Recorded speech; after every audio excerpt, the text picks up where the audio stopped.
Shall we start? Yes. Good morning and a happy new year to everyone.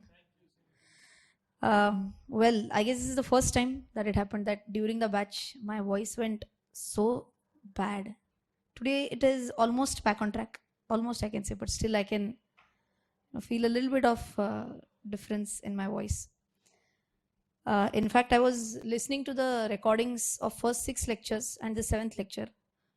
I just had the audio recording. I didn't have the video recording. And while I was listening to my own voice in the 7th lecture where we stopped in the previous one, I was like, is this me who is talking or is it someone else? It is that bad in the 7th lecture. So almost 1 week gap, isn't it? Yes, almost a week gap. So I think we should have a quick recap. For those who are going to watch it online, for them it's no gap, but for us it is. So I guess maximum 5 minutes should be good enough for a quick revision. Yes.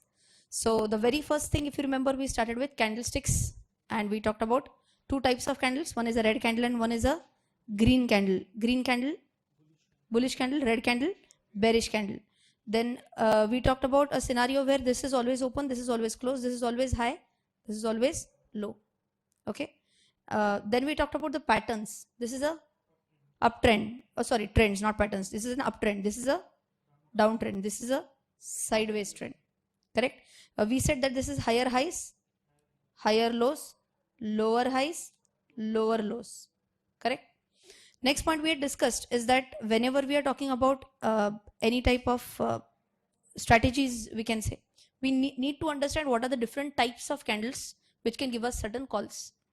We talked about almost 5 to 6 types of candles, wherein we said that if this is red in color and if this is green in color, this candle will be like a bullish engulfing candlestick. Exact reverse scenario would have been, so of course this in the red, this would have been a bearish engulfing candlestick.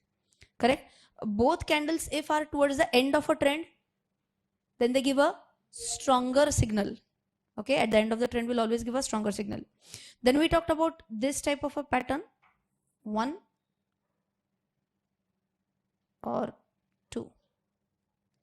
Hammer and inverted hammer. Both are again reversal patterns. Yes, if a hammer comes at the end of a downtrend, then ideally the uptrend should start. And if this hammer comes at the end of an uptrend, a downtrend starts. Then is this called as a hammer? No, there was a different term for that. It was a hanging man. It was a hanging man. Correct? And similarly, in a reverse fashion, if you remember, that was a shooting star. Inverted hammer at the end of an uptrend. So this is an uptrend, and at the end of the uptrend, you find a inverted hammer. It is not called as inverted hammer. It will be called as a shooting star. We have already written this down. Don't worry. Okay. Then we talked about evening star and morning star concept.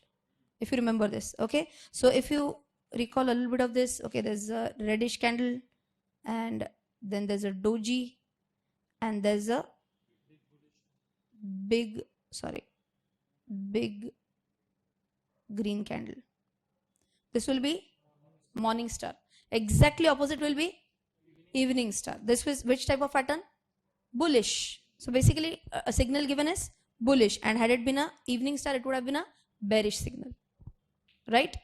Then we had talked about the various indicators, and in indicators we talked about various indicators like what? The very first one was moving averages indicator. Very good. In which we talked about 5, 13, 26 criteria. Yes, 5 is like a 5 days moving average, 13 days moving average, 26 days moving average. But simultaneously, we said it's not only about days always. We also talked about the concept of a multi-time frame analysis. When we said it could be a day, it could be a week, or it could be a month. So in that case, it will be 5 days. Instead of 5 days, it will be 5 months, 13 months, 26 months, and weeks, so on and so forth. Correct? We said that this is like a son, father, and grandfather concept. Correct? What was the rule? What was the strategy? 5, 13, 26. Let us say this is 26, this is 13, and this is 5. This is bullish. Which type of call do you get here? Anticipatory buy. And which type of call do you get here? Confirmatory buy. And if it is cutting from the reverse direction like this is an anticipatory sell. This is a confirmatory sell. Correct? So this was about moving averages. Then we had talked about MACD concept. What is MACD? moving averages, convergence, divergence concept. And in this, we talked about 26, 12, 9 parameter. 26, 12, 9. What was 26, 12, 9? 26 DEMA. And what was DEMA? Days exponential moving average. Correct? 26 DEMA. And we were subtracting this from 12 DEMA. Okay. If this is positive, it's bullish. Not a buy directly, it's a bullish trend. Okay. This is one such observation. This is one point on the MACD line. This will be one point of the MACD line. We'll go on plotting this every day. So 1, 2, 3, 4, 5, 6, 7, 8, 9. Let us say we got 9 points. And we have drawn this MACD line. Now this 9 points ka average is 1 point on the signal line. So that's how the signal line will start its journey. Okay. What was the thumb rule for that? If MACD line cuts the, so this is assume the signal line, and let us say MACD line is cutting like this, then it's a buy signal, bullish signal.